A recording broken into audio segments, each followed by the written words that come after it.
I almost put the wrong lead in.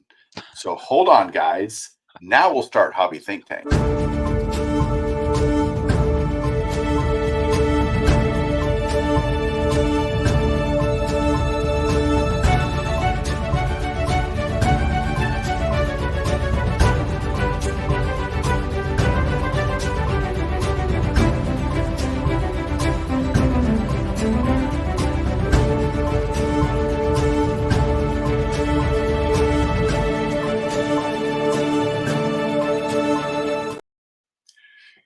Come on, that was funny.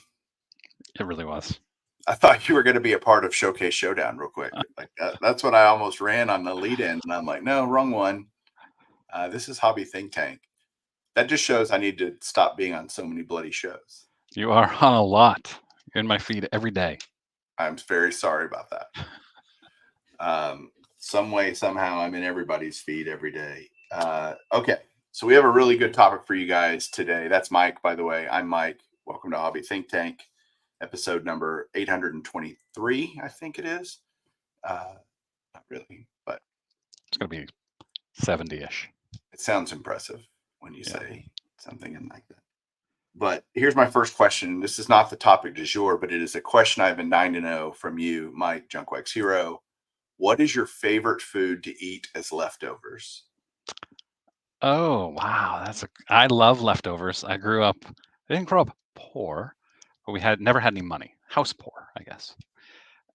And so I had to eat leftovers every day, and I grew to love them. And I love leftovers. I would say probably it's pizza, but I'll eat any leftovers gladly. I'm also a leftover fan because I hate wasting food. Yes. Yes, me Feels too. just silly to waste food. Yep. And there's nothing wrong with it. It's just a day older usually or Yep. whatever. My favorite leftovers is pizza. In fact, there's pizza. We had pizza last night as a family. I had it today for lunch left over, and it was just as good or better than it was the night before. Yeah. And pizza is one of the rare things that can actually be that way. But I know so many people out there care about this issue. So, Lasagna also. yeah, never bad. Yeah. I'll eat lasagna for days. Yep. Me too. And there's certain things that are really bad left over, like salad, right? Gets all Mushy. gross, Yeah. yuck. But pretty much, there's a lot of foods that can be done leftover style and pretty much any casserole or whatever. But that's not why people came here. But I would love you to put down in the comments below your favorite food to have as a leftover. That would be fun to discuss. The actual topic, the hobby related topic that we're going to discuss today is when you see other people that have better collections than you, do you probably fall into a couple of categories, right, Mike? In terms of whether or not you're jealous, slash bitter. I can't believe that guy has that card, you know, or are you happy for them? Are you inspired by that? There's a lot of different ways to take this. What do you think about that general concept, Mike? Can you be both? Ooh, can you be both? Yeah. Okay. I am both inspired and jealous oftentimes when I see, and not jealous in a petty or bad way, but it does inspire me for sure.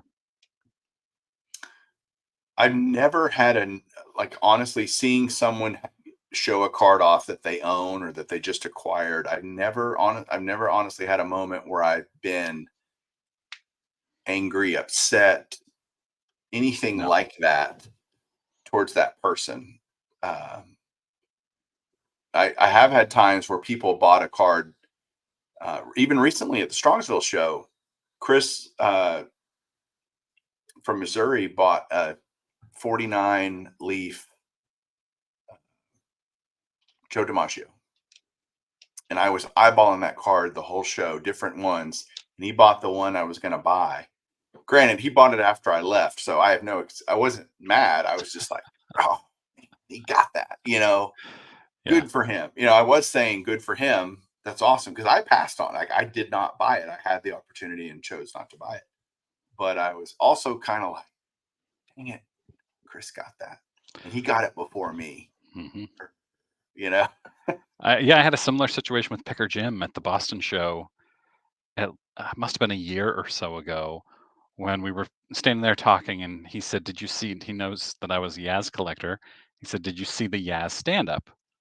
And I said, "Yeah, I did. Oh man, I really really want it, but I might go back later." And he's like, "Oh, too late, too late. I got it." And I still, it was so nice. I don't remember what it graded. If he graded it, it's been a while, but man, it was quite a nice card. as prolific content creators, we get some snarkiness, right, in comments from time to time, and people making comments that when I tell someone else about it, oh, they're just jealous, because of the what they comment or how they comment. And I don't I don't know that obviously I can't read their mind or know what they're feeling, but it is interesting to see the way some people comment on a video that makes me think, why on earth would they say that? Yeah. And one of the explanations could be jealousy. Yeah, I think that's a decent enough generalization that there are some of those people who are jealous. I got a comment today on the Chris Sewell video that I put out. Today's Monday, and somebody was upset that we were only talking about big cards. We weren't really talking about cards, is the thing. We were talking about the hobby in general, but we did mention a few cards, and they were upset that we weren't focusing on the much, much smaller cards that 95% of the hobby buys. And so that validates that assumption, at least for this one person, that they don't want to watch that type of video. So Yeah. my answer is start your own channel and talk about the things you want to talk about. And my answer is go watch something else. Yeah. There If are you don't plenty of like what channels I'm like that. saying, that's fine. Plenty of people don't like what I say. Great. Knock yourself out. Go Yeah. watch something else. Um, you talked about big cards, and it's funny when people show big cards, and let's just call a big card a comma card, right? Anything over $1,000. That's a big card for almost all of us, right? That's Yep. that's a decision you have to think out, right? I've never Uh, paid more than $575 for a card before. I happen to know which card that is. Yep. I will not disclose it because you will soon enough. But Um, I will spend more than $1,000 for a card at some point in the next year. Guaranteed. okay. And but when people do that, I think some people misinterpret that as bragging. Look what I'm able to buy that you can't. Well, one thing that you do really well is you talk about the process that goes into the decision making. I don't usually buy this type of card, and it took a lot of thought, and it took a conversation with Julie. And I think that tells people that you are a normal guy. This isn't like you're not going out and spending $50,000 on a card just because you want it. There is a process behind it, and that's what people like to hear. Yeah. I obviously try to I think of myself as one of the more transparent people in the community that tries to be as open and honest as I can about things. And hopefully that resonates with some people. Uh, I pass on cards that I just go, just don't think I can do that. But I don't, I hate when people think that someone's just bragging when they show it. I mean, I look at what Dave bought, Blue Jacket, for example. He just bought a Satchel Paige 49 Leaf. Yep. He bought, he's got cards that I could never be able to afford. Yeah. That's not true. That I would probably not ever choose to spend that much money on a card. And it, I'm never mad at him or like thinking he's being irresponsible with his money, and that's another thing people think like, well, if you're spending that much on a card, you must be in debt up to your eyeballs, or you must not be able to take care of your family or whatever. Yep. You must be foregoing saving for retirement and all those. I'm a financial planner for crying out loud. I promise you, none of that's getting missed. All that happens first, and that should be true for everybody in the hobby. The Yep. hobby is supposed to be extra money, discretionary income, not. And just the fact is, some people have more than others. Yep. Uh, Dave has more than me. Good for him. Happy for him. I'm not, and I get Yeah. to live vicariously through him and see stuff. Uh, Go One thing ahead. I have to often remind myself of is that a lot of these big cards were purchased before the boom, before the values shot up so much in 2019, 2020. Like Orlando, one of the nicest guys in the world. I don't think Orlando is wealthy. He bought his 52 Mantle however many years ago, before that became a very, very like you can't get a one for under 25,000 now. Yeah. Yeah.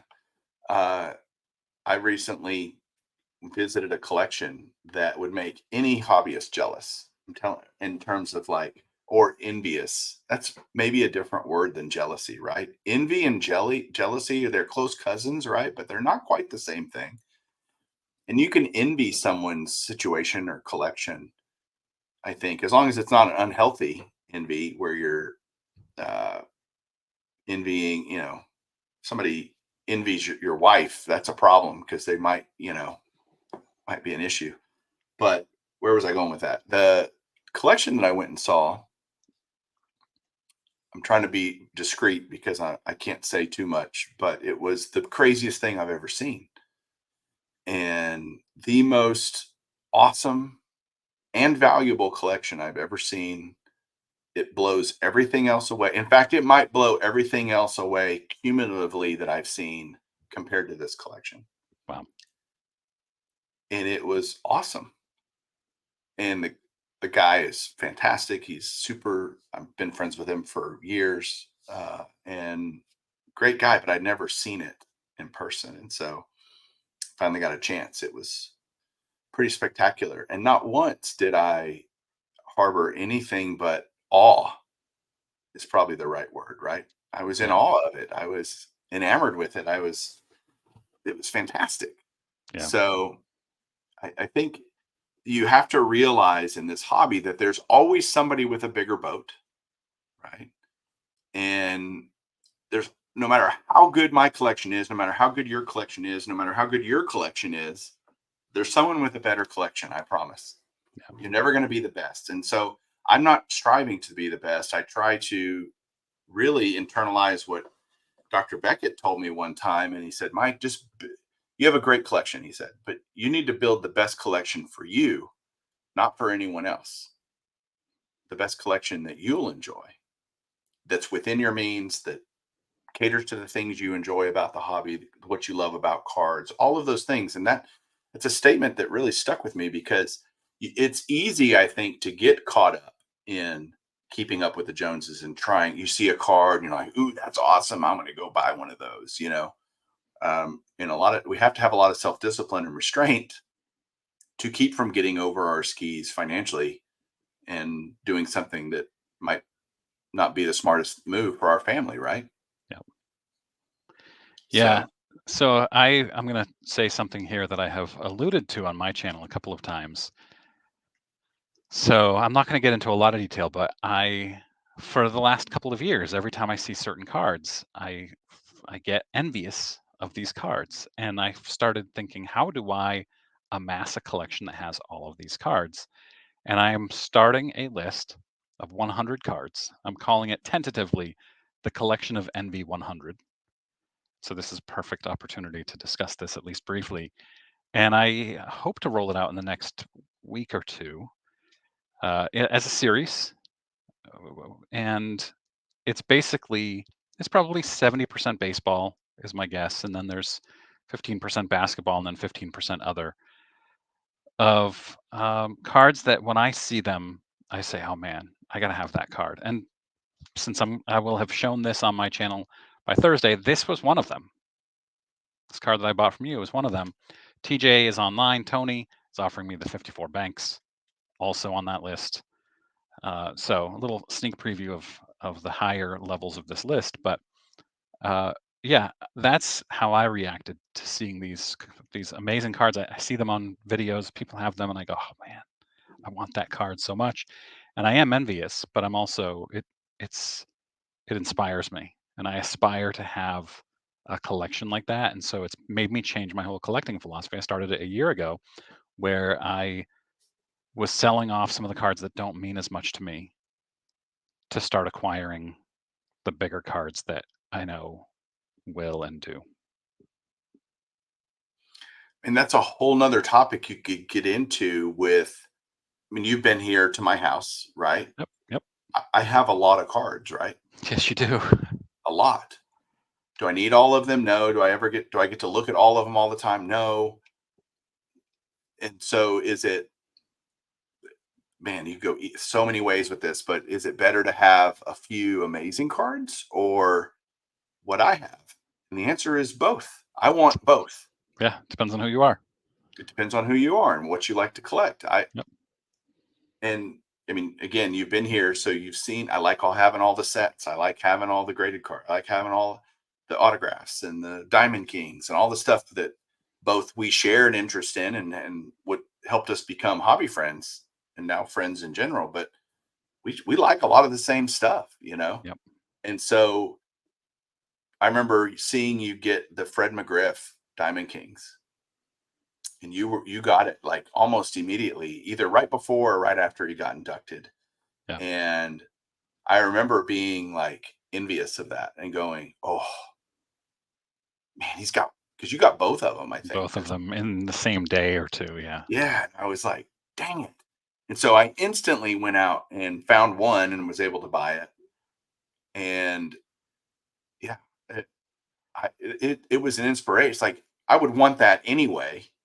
Seeing yours lit a fire of, "Hey, go see if you can find them, yep. right now while it's on your mind." Because I have so many projects, things leave and go to the back of the room, and then I'll pick them up later. But that was an inspiration. I was envious of that.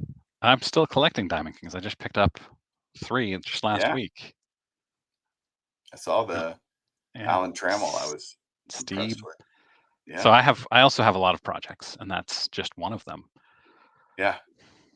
It feels like that can be a catalyst for good in your in terms of, wow, I need to focus on this. A nudge Yep, in the right yep, direction yep. instead of envy.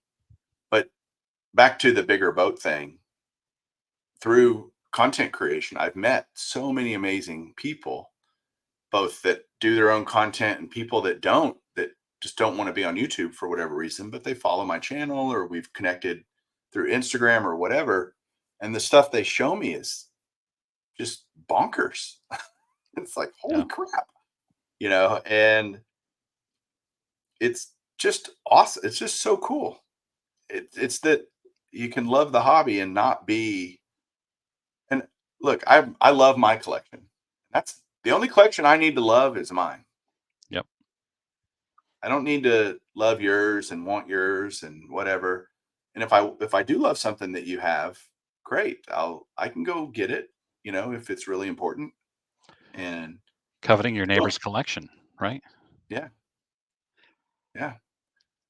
But you know what I love is people who only buy $5, $10, $20 cards and love them and get the same joy out of them. That's great. Yeah, there's not a commensurate level of enjoyment per dollar spent, Right. right? There's no ratio where that works. Yep. I can't remember what I showed the other day, but it was a $15 slab, and I was thrilled because it filled a hole that I've been waiting to fill for a long time. Yeah. I've got a card on the way this week that I've been looking for 12 years, Wow.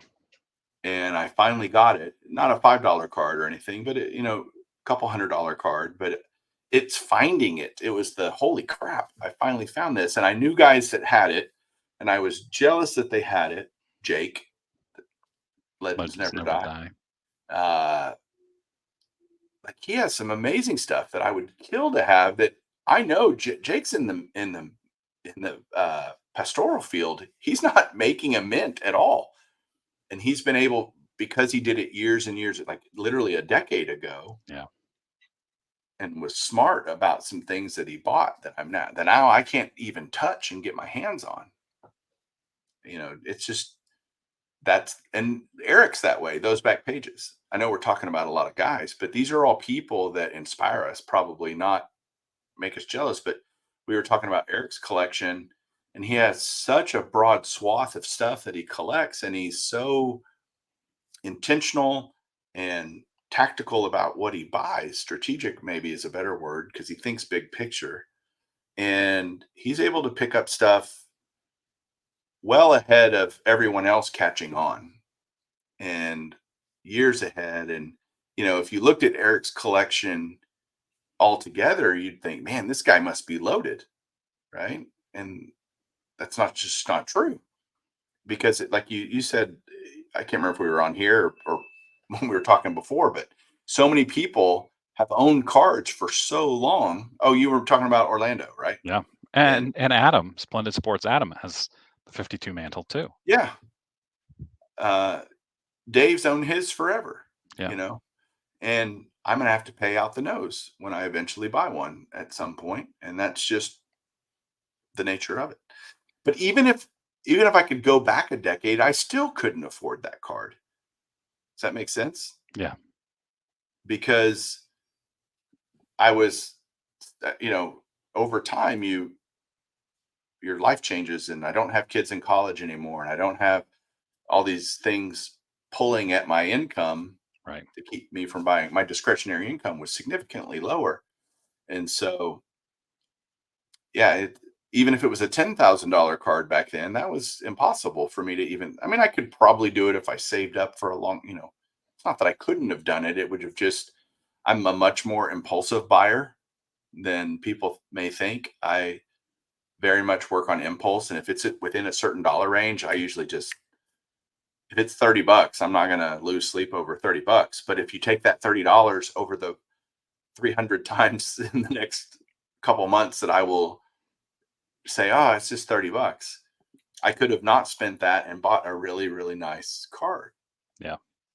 That's the choice we all have to make, moment by Yeah. moment, card by Yeah. card. I couldn't spend anything. I had no discretionary income for cards for 16 years from the time my oldest kid was born in 2004 until 2020, when I was like, okay, you know what? I actually have some discretionary income. I'm going to get back into the hobby, dug my collection down, and I was thrilled to look through 1990 Fleer cards. Still am. Love, love those things. Um, but I also love the big time cards that are way too expensive. We all do. And I look through your collection at your house, and there are a lot of things that don't fit what I want to do, but there sure are a lot of things that made me go, man, this is amazing. Yeah, and that's okay. And I'll make a last point with this. I interviewed Nat Turner on this channel back last September or whatever it was. No, maybe in early this year. I can't remember. Anyway, not important. But Nat was showing me a PSA 10 Hank Aaron. Hmm. Not a cheap card, right? And yet, the instant thought I had was, well, I have one of those. Mine's a 3, but I have the card, and since that's the most important thing to me, right? I was like, no doubt, cool. No doubt, would I want to own it? Never would I pay what that card is worth because I Right. don't need a 10. Yep. And I was happy that that's awesome, man, that you have that. But yeah, I have that too. Yeah. I'm in awe of it, of a 10, but I would be thrilled to have a 1.5. Is that a card you're still that's eluding you? Yeah, I'll get it at some point. Will that be on your list of 100 card? Yeah. Nice. Final thought as we wrap up here. Yeah. Let it inspire you when you see cards that make you jealous or envious. Save up. That's what I do. That's what I've been doing. Save up 20 bucks here, 50 bucks there, if you're able to, of course. Not everybody's able to, which is fine too. And then buy that big card. Yeah. I, I'm a big believer in hobbying within your means, and we're all going to have different numbers of zeros behind what that means. Doesn't take the enjoyment out of it, and find your niche and just live in it and love it. Yeah. So we covered a lot of stuff. I don't know that we really stayed on topic, but We it's, never do. it was a fun discussion nonetheless. So Yeah. uh, thanks everybody. Would love to hear your feedback down below. Thanks for joining us on this episode of Hobby Think Tank. Two new guys. We'll see you next week. We'll talk to you soon. Keep See collecting. ya.